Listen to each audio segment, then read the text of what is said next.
નમસ્કાર. Oxford school of સાયન્સના commerce ડિપાર્ટમેન્ટમાં આપ સર્વનું હાર્દિક સ્વાગત છે. આપણે ધોરણ 12 કોમર્સ એસપીસીસી વિષયની અંદર ચેપ્ટર નંબર 3નો આજે પુનરાવર્તન જોવાના છીએ. ચેપ્ટર નંબર 3 છે ડિબેન્ચર. આ ડિબેન્ચર જે છે શું છે એના વિશેનો આપણે જો વિગતે અભ્યાસ કરીએ તો ડિબેન્ચર જે છે એટલે કે કોઈ પણ કંપની હોય, આધુનિક સમયમાં તમને ખબર છે કે રોજબરોજની જરૂરિયાતોને પહોંચી વળવા માટે નાણાંની આવશ્યકતા હોય છે. ધંધાનો વ્યાપ કરવા માટે, ધંધાના રોજબરોજના ખર્ચાને પહોંચી વળવા માટે અથવા તો ધંધાની કાર્યપ્રણાલીને સતત રાખવા માટે, સાતત્યતા જાળવવા માટે પણ નાણાંની આવશ્યકતા પડતી હોય છે. એટલે કંપની શું કરે, જ્યારે એને લાંબા ગાળાની મૂડીની આવશ્યકતા હોય, લાંબા ગાળાના રૂપિયાની આવશ્યકતા હોય, ત્યારે એ ઓછીની મૂડી લે છે.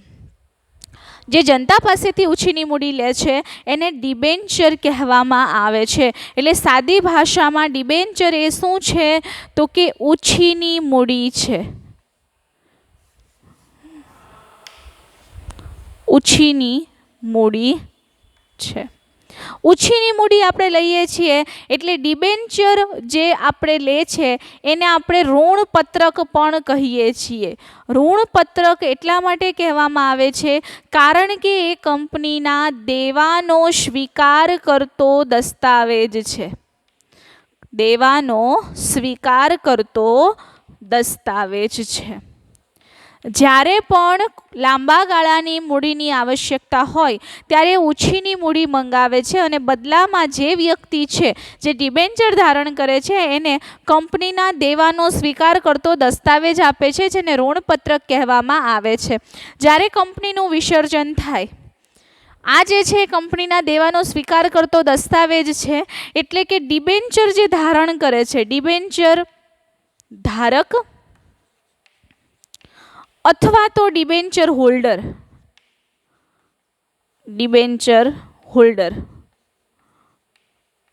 જે છે એ કંપની માટે લેણદાર કહેવાય છે. શું કહેવાય? કંપની માટે લેણદાર કહેવાય છે.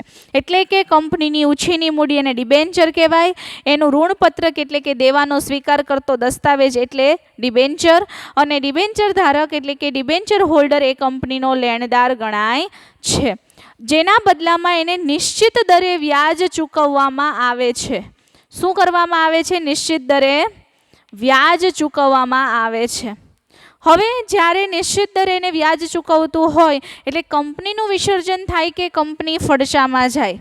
કંપનીનું જ્યારે વિસર્જન થાય કે કંપની ફડચામાં જાય ત્યારે સૌ પ્રથમ નાણાં મેળવવાનો હક છે. એને સૌ પ્રથમ નાણાં પરત મેળવવાનો અધિકાર છે. નાણાં પરત મેળવવાનો અધિકાર છે. આ છે આપણું ડિબેન્ચર. ડિબેન્ચર શબ્દ છે એ લેટિન ભાષાનો એક શબ્દ છે ડિબેર, એની ઉપરથી ઉતરી આવેલો શબ્દ છે. એટલે કે ડિબેર ઉપરથી ઉતરી આવેલો છે એટલે આપણે એને ડિબેરનો અર્થ થાય છે દેવું, અને દેવાનો સ્વીકાર કરતો દસ્તાવેજ એટલે કે એને ડિબેન્ચર તરીકે ઓળખવામાં આવે છે. સર ફ્રાન્સિસ પામર એણે એક વ્યાખ્યા આપેલી છે કે ડિબેન્ચર એ કંપનીની સામાન્ય મહોરથી અંકિત થયેલો દસ્તાવેજ છે અને કંપનીના દેવાનો સ્વીકાર કરતો દસ્તાવેજ છે. સર ફ્રાન્સિસ પામરના મતે ડિબેન્ચર એટલે કંપનીની સામાન્ય મહોરથી અંકિત, એટલે સામાન્ય સિક્કાથી અંકિત કરેલો, એટલે કે એક સિક્કો લગાવી દેવામાં આવે છે કંપનીનો કે જેના દ્વારા કંપનીનું જે આ દેવું છે એ સ્વીકાર થયેલું છે એવું દર્શાવવામાં આવે છે. અને કંપનીના દેવાનો સ્વીકાર કરતો દસ્તાવેજ છે એને ડિબેન્ચર કહેવામાં આવે છે. ડિબેન્ચર એ કંપનીની સામાન્ય મહોરથી અંકિત થયેલો દસ્તાવેજ છે જેમાં કંપની નિશ્ચિત રકમ, નિશ્ચિત વ્યાજ દરે, નિશ્ચિત મુદ્દત પછી પરત કરવાની શરત સાથે જે રકમ ઉછીની લીધેલ છે તેના દેવાનો સ્વીકાર કરે છે. ડિબેન્ચર એ સામાન્ય મહોર સાથે અંકિત થાય છે, અમુક રકમના દેવાનો સ્વીકાર કરે છે, મુદ્દલ રકમ પરત કરવામાં આવે ત્યાં સુધી એને નિશ્ચિત દરે વ્યાજ ચૂકવવામાં આવે છે. અને આ બધો જ કરાર એની અંદર થયેલો હોય. કંપનીની મિલકત ઉપર બોજ ઊભો કરીને પણ, સ્થિર અથવા તરતો ગમે એ બોજ ઊભો કરીને પણ ડિબેન્ચર છે એ બહાર પાડવામાં આવે છે. એટલે કે કંપની ધારા મુજબ જે કોઈ જોઈન્ટ સ્ટોક કંપની સ્થપાયેલી છે એ લાંબા ગાળા માટેની ઉછીની મૂડી જો મેળવવા માંગતી હોય ત્યારે ડિબેન્ચર બહાર પાડે છે, પરંતુ એ નિયમન પત્રની જોગવાઈને આધીન જ તમે કોઈ પણ ડિબેન્ચર બહાર પાડી શકો છો. નિશ્ચિત મુદ્દતે ડિબેન્ચરના નાણાં પરત કરી શકાય છે. ત્યાર પછી આપણે જોઈએ તો કે કંપની અને ડિબેન્ચર ધારક વચ્ચે દેવાદાર અને લેણદારનો સંબંધ સ્થાપિત થાય છે. ડિબેન્ચર ધારકને મતાધિકારનો હક મળતો નથી. અહીંયા ખાસ બાબત એ નોંધવાની છે કે એને મતાધિકાર મળતો નથી. બરાબર.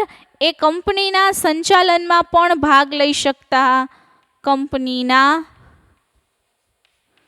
સંચાલનમાં ભાગ લઈ શકતા નથી.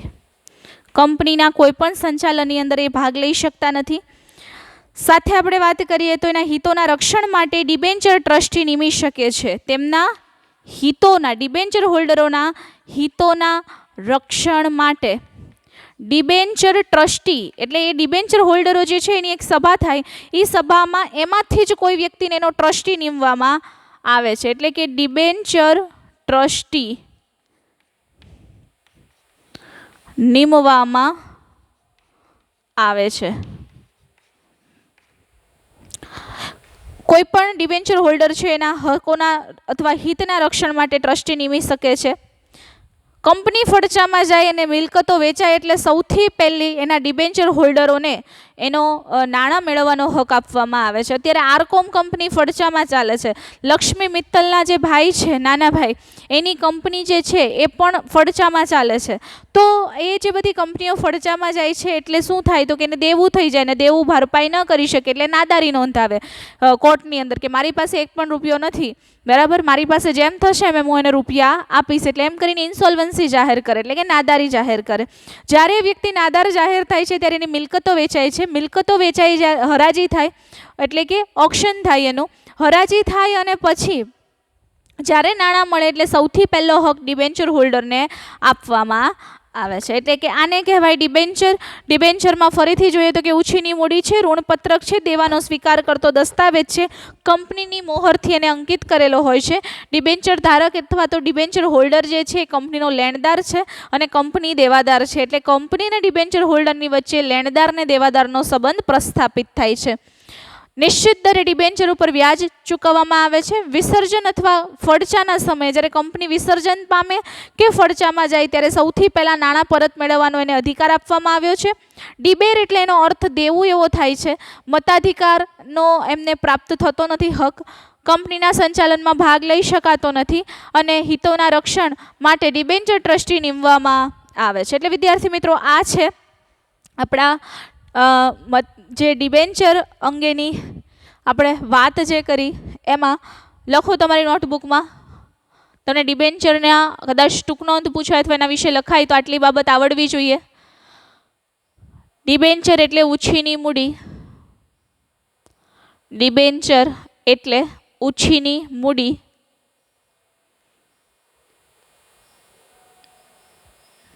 કંપનીના દેવાનો સ્વીકાર કરતો દસ્તાવેજ એટલે ડિબેન્ચર. કંપનીના દેવાનો સ્વીકાર કરતો દસ્તાવેજ એટલે ડિબેન્ચર, જેને ઋણપત્રક તરીકે પણ ઓળખવામાં આવે છે. ડિબેન્ચર ધારક અથવા ડિબેન્ચર હોલ્ડર એ કંપનીનો લેણદાર છે. કંપની જે છે એ દેવાદાર છે. આ માટે ડિબેન્ચર હોલ્ડર અને કંપનીની વચ્ચે દેવાદાર લેણદારનો સંબંધ પ્રસ્થાપિત થાય છે. ડિબેન્ચર ઉપર નિશ્ચિત દરે વ્યાજ ચૂકવવામાં આવે છે. કંપની દેવામાં, ફડચામાં કે વિસર્જન પામે ત્યારે ડિબેન્ચર હોલ્ડરને નાણાં પરત મેળવવાનો પ્રથમ અધિકાર આપવામાં આવેલો છે. ડિબેન્ચર શબ્દ લેટિન ભાષાનો શબ્દ ડિબેર ઉપરથી ઉતરી આવેલો છે, જેનો અર્થ થાય છે દેવું.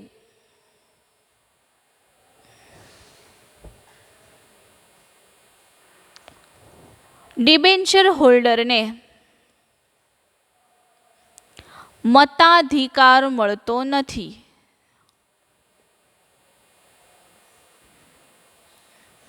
ડિબેન્ચર હોલ્ડર કંપનીના સંચાલનમાં ભાગ લઈ શકતા નથી. ડિબેન્ચર હોલ્ડરોના હિતોના રક્ષણ માટે તેમનામાંથી જ ડિબેન્ચર ટ્રસ્ટીની નિમણૂક કરવામાં આવે છે.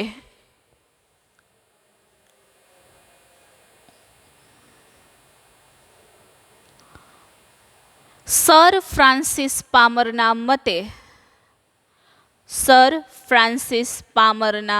મતે ડિબેન્ચર એટલે કંપનીની સામાન્ય મહોરથી અંકિત કરેલો અને કંપનીના દેવાનો સ્વીકાર કરતો દસ્તાવેજ એટલે ડિબેન્ચર. તો આ છે ડિબેન્ચર. ડિબેન્ચરના પ્રકારની આપણે વાત કરીએ તો ડિબેન્ચરના મુખ્યત્વે 4 પ્રકાર પડે છે. ડિબેન્ચરના મુખ્ય 4 પ્રકારો પડે છે.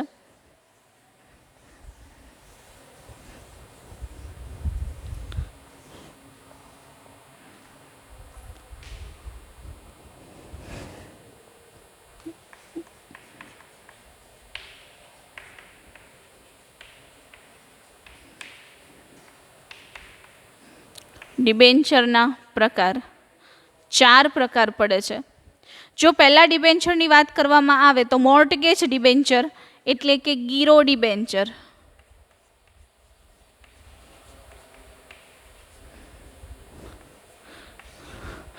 ગીરો ડિબેન્ચર એટલે કેવું ડિબેન્ચર? તો કે આ કંપની જ્યારે કોઈ પણ આ પ્રકારના ડિબેન્ચરને બહાર પાડે છે ત્યારે એની સામે સ્થિર કે અસ્થિર બોજ, સ્થિર કે તરતો બોજ રાખી અને પછી ડિબેન્ચર બહાર પાડે છે. એટલે મિલકતના સંબંધે કોઈ પણ નિર્ણય લેતા પહેલા જ્યારે આવા ડિબેન્ચર બહાર પડ્યા હોય, ધારો કે મકાન ઉપર ડિબેન્ચર લીધા હોય, એટલે કંપનીનું જે મકાન છે એના પ્લોટિંગ ઉપર ડિબેન્ચર લીધા હોય, તો જ્યારે તમારી પ્લોટ વેચવો છે ત્યારે તમારે ડિબેન્ચર હોલ્ડરની મંજૂરી લેવી પડે છે. કંપનીનું વિસર્જન થાય ત્યારે ડિબેન્ચર હોલ્ડરનો મિલકતો ઉપર પ્રથમ હક હોય છે. કોઈ પણ પ્રકારની મિલકત છે એની ઉપર ડિબેન્ચર, આપણે કેમ કોઈ લોન લેવા જઈએ ત્યારે કાર ઉપર લોન લઈએ છીએ, અથવા આપણે કોઈ મકાન ઉપર લોન લઈએ છીએ, કોઈ દુકાન ઉપર લોન લઈએ છીએ, બસ એવી જ રીતે હવે તો ગોલ્ડ ઉપર પણ લોન મળતી થઈ ગઈ છે. સોનું ગીરવે મૂકીને એની ઉપર આપણને લોન મળે છે. જો આપણે લોન ભરપાઈ ન કરી શકીએ એટલે એનું સોનું જે છે એ જાય.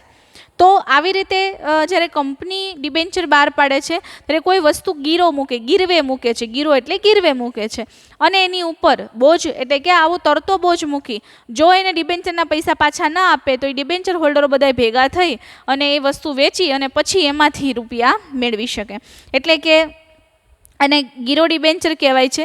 ત્યાર પછી આવે છે સંપૂર્ણ રૂપાંતરક્ષમ, સંપૂર્ણ રૂપાંતરક્ષમ ડિબેન્ચર,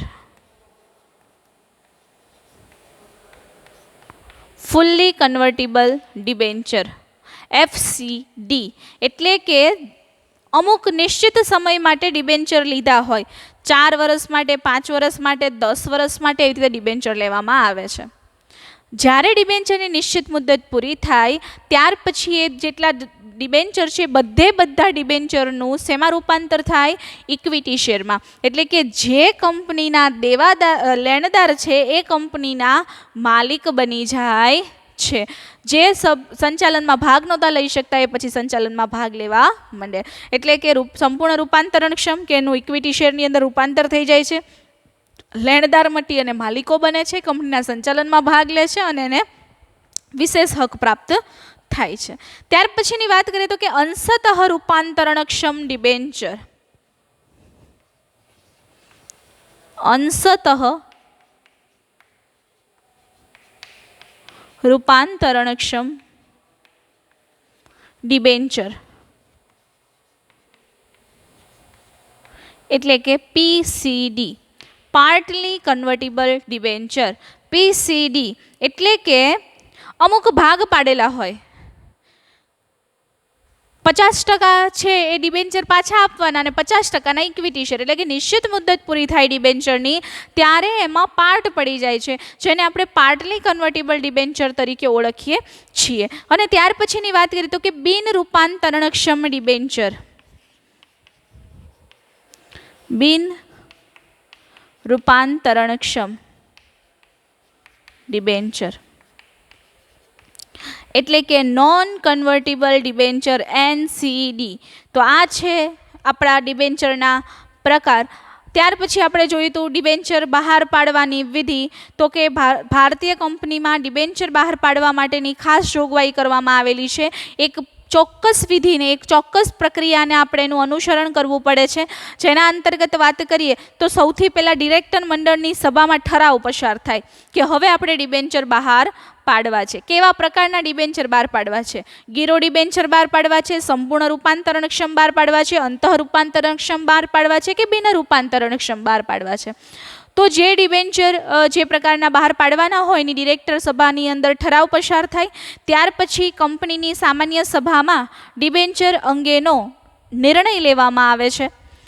ત્યાર પછી સેબીની મંજૂરી, security exchange board of India, યાદ રાખજો સેબીનું ફૂલ ફોર્મ સેબી, SEBI એટલે કે securities and exchange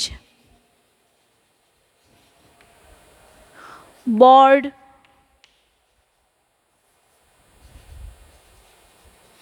of India. Securities and exchange board of India, સેબીની મંજૂરી લેવી પડે છે. સેબીના માર્ગદર્શક સૂચનાઓનું પાલન થાય આવશ્યક છે. ત્યાર પછી વિજ્ઞાપન પત્ર બહાર પાડવામાં આવે છે, જાહેર જનતાને ડિબેન્ચર ખરીદવા માટેનું આમંત્રણ આપવામાં આવે છે. ત્યાર પછી ડિબેન્ચર ટ્રસ્ટીઓની નિમણૂક થાય છે, એટલે કે ડિબેન્ચર ધારકોના હિતોનું રક્ષણ કરવા માટે એમાંથી જ કોઈ એક ટ્રસ્ટીનું નિમણૂક કરવામાં આવે છે. ટ્રસ્ટ ડીડ અથવા તો ડિબેન્ચર કરાર પત્ર તૈયાર થાય છે. ત્યારબાદ બાંયધરી દલાલોની સાથે કરાર કરવામાં આવે છે.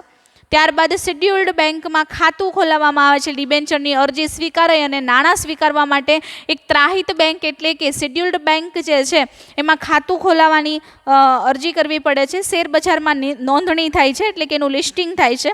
ડિબેન્ચર વહેંચણી પત્રક તૈયાર કરવું અને ડિબેન્ચરના પ્રમાણપત્રો જે છે એને તૈયાર કરવામાં આવે છે. નિયત સમય મર્યાદામાં ડિબેન્ચરના પ્રમાણપત્રો ડિબેન્ચર ધારકને મોકલી આપવામાં આવે છે. ત્યાર પછી આપણે વાત કરીએ તો કે ડિબેન્ચરના અધિકારો વિશેની આપણે માહિતી મેળવી, જેમાં ડિબેન્ચર હોલ્ડરોના પણ ઘણા બધા અધિકારો રહેલા છે, જેમ કે એને નિશ્ચિત દરે પોતાનું વ્યાજ મેળવવાનો અધિકાર રહેલો છે.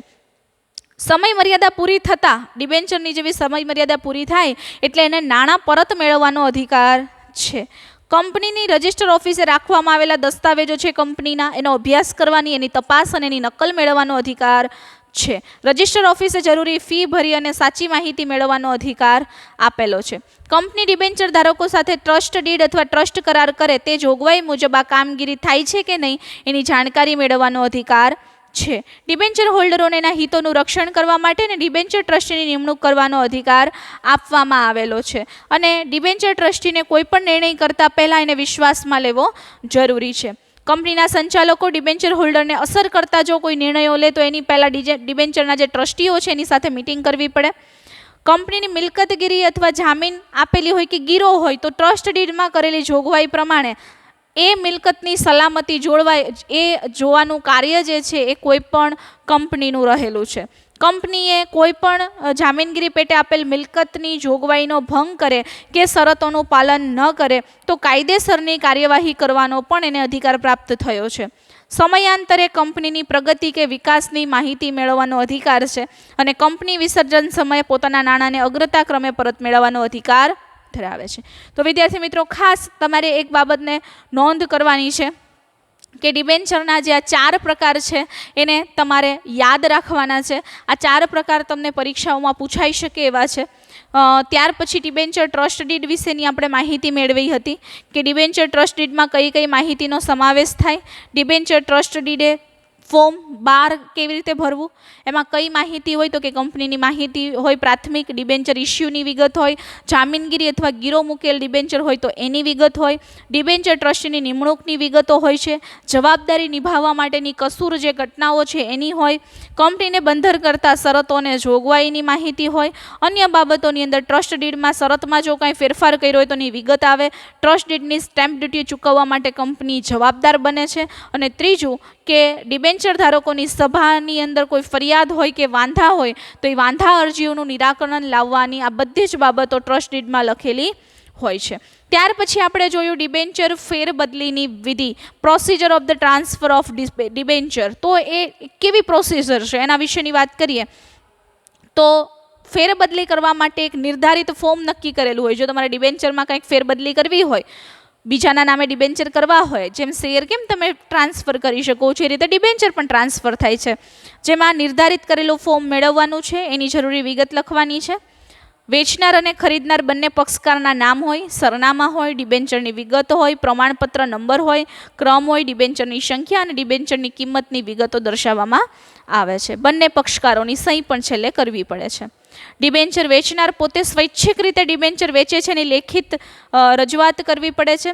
ડિબેન્ચર પ્રમાણપત્ર અને ફેરબદલી ફોર્મ કંપનીની રજિસ્ટર ઓફિસે એને રજૂ કરવા પડે છે. સેક્રેટરી જે છે એ ફોર્મની બધી વિગત અને પ્રમાણપત્રની ચકાસણી કરી અને જરૂરી નમૂનાની સહીની જે સરખામણીઓ છે એ પણ કરે છે. કાયદા અનુસાર સ્ટેમ્પ ડ્યુટી ભરેલી છે કે નહીં એની તપાસ પણ સેક્રેટરી કરે છે. સંચાલક મંડળની સભામાં ડિબેન્ચર ફેરબદલીની મંજૂરી અંગે ચર્ચા કરી ફેરબદલી મંજૂરી અંગેનો ઠરાવ પસાર કરે છે. સંચાલક મંડળના ઠરાવ આધારે સેક્રેટરી ડિબેન્ચર ખરીદનારનું નામ દાખલ કરે છે અને નવા ડિબેન્ચર નું પ્રમાણપત્ર એને ઇસ્યુ કરી અને ડિબેન્ચર એના નામે કરે છે. તો આ એક વિધિ છે. અને લાસ્ટ આપણે જોયું હતું શેર અને ડિબેન્ચર વચ્ચેનો તફાવત, difference between share and debenture. એનો અર્થ છે કે જે જોઈન્ટ સ્ટોક કંપની પોતાની મૂડીના નાના નાના ભાગ કરે એને શેર કહેવાય, અને જે આપણે ઉછીની મૂડી મેળવીએ છીએ એને આપણે શું કહીએ છીએ? ડિબેન્ચર કહીએ છીએ. શેર શું છે તો કે માલિકીની મૂડી છે, ડિબેન્ચર શું છે તો કે ઉછીની મૂડી છે. વળતર કેવું મળે તો કે શેરની સામે આપણને શું મળે છે? ડિવિડન્ડ મળે છે, જ્યારે કંપની ડિબેન્ચર ઉપર વળતર તરીકે વ્યાજ આપે છે. ડિવિડન્ડનો દર અનિશ્ચિત હોય છે. શેર ઉપર જે ડિવિડન્ડ મળે છે એનો દર કેવો હોય? અનિશ્ચિત હોય. અને ડિબેન્ચર પર વ્યાજનો દર નિશ્ચિત હોય છે. નફો થાય કે ન થાય તમારે વ્યાજ તો ચૂકવવું પડે છે, જ્યારે નફો થાય તો જ ડિવિડન્ડ ઇક્વિટી શેર ઉપર મળે, બાકી મળતું નથી. શેર હોલ્ડર એ કંપનીનો માલિક છે, જ્યારે ડિબેન્ચર હોલ્ડર એ કંપનીનો લેણદાર છે. શેરમાં જોખમનું પ્રમાણ વધારે હોય, ડિબેન્ચરમાં જોખમનું પ્રમાણ ઓછું હોય. શેર ધારકને મતાધિકાર મળે છે, જ્યારે ડિબેન્ચર ધારકને મળતો નથી. કંપનીમાં શેર ફેરબદલી ઉપર ઓછી સ્ટેમ્પ ડ્યુટી હોય છે, જ્યારે ડિબેન્ચરમાં ફેરબદલી ઉપર વધુ સ્ટેમ્પ ડ્યુટી ભરવી પડે છે. કંપની કાયદેસર રીતે હયાત છે ત્યાં સુધી શેરના નાણાં પરત કરી શકતી નથી, પરંતુ ડિબેન્ચર મુજબ કંપનીના નાણાં પરત કરી શકે છે અને વિસર્જન સમયે સૌથી પહેલાં નાણાં લેવાનો અધિકાર છે, જ્યારે શેર હોલ્ડરને સૌથી છેલ્લે મૂડી પરત મેળવવાનો અધિકાર છે. મિલકતો ઉપર કોઈ પણ બોજ ઊભો કરીને શેર જે છે એ ખરીદવામાં આવતા નથી. ડિબેન્ચર ઉપર મિલકત ઉપર બોજ ઊભો કરીને ડિબેન્ચર બહાર પાડવામાં આવે છે. કંપનીની મૂડીમાંથી શેર પર ડિવિડન્ડ આપી શકાતું નથી, પણ ડિવિડન્ડ પરની વ્યાજ જોગવાઈ પ્રમાણે મૂડીમાંથી આપી શકાય છે. શેર હોલ્ડરો કંપનીના વહીવટ પર અંકુશ ધરાવે છે, જ્યારે ડિબેન્ચર હોલ્ડર છે વહીવટમાં કોઈ પણ રીતે ભાગ લેતા નથી. અને લાસ્ટ આપણે જોઈએ તો કે શેર ધારક કંપની વિસર્જનની માંગણી કરી શકતો નથી, ડિબેન્ચર ધારક કંપની વિસર્જનની માંગણી કરી શકે છે. તો વિદ્યાર્થી મિત્રો, આ હતું આપણે ડિબેન્ચરનું આખું ચેપ્ટર. ફરીથી આપણે આખું ચેપ્ટર જોઈ ગયા છીએ, આખું આનું રિવિઝન કર્યું છે. નેક્સ્ટ લેક્ચર જ્યારે આપણે જોઈશું તેની અંદર લાસ્ટ આપણું જે કોર્સનું જે રિવિઝન છે અને એ છે સભ્યપદ, એના વિશે આપણે વિગતે માહિતી મેળવીશું. અહીંયા આ લેક્ચરને વિરામ આપીએ છીએ. નેક્સ્ટ લેક્ચરમાં ફરીથી મળીશું. ત્યાં સુધી stay at home, stay safe. ધન્યવાદ.